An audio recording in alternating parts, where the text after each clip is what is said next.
सब सखी बहन पा के हमर प्रणाम और जे छोट छथि तिनका स्नेह दुलार।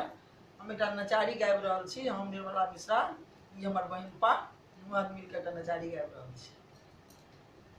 बाबा किया रुसल छियो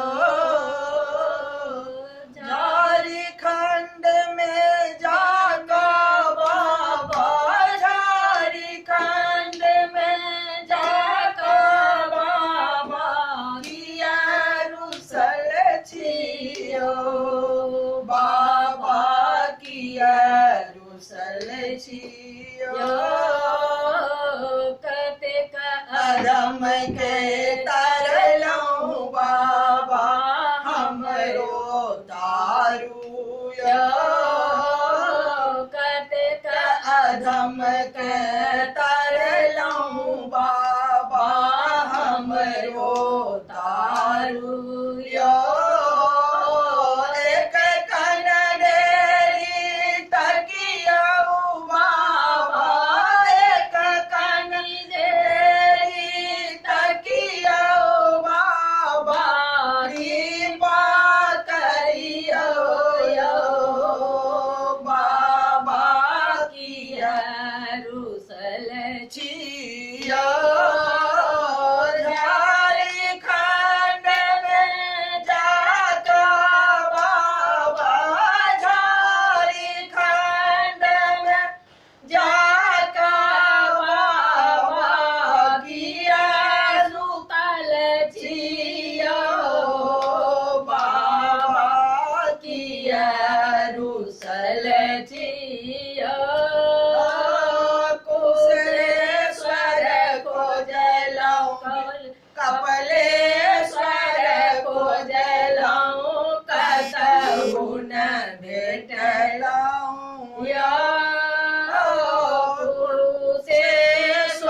या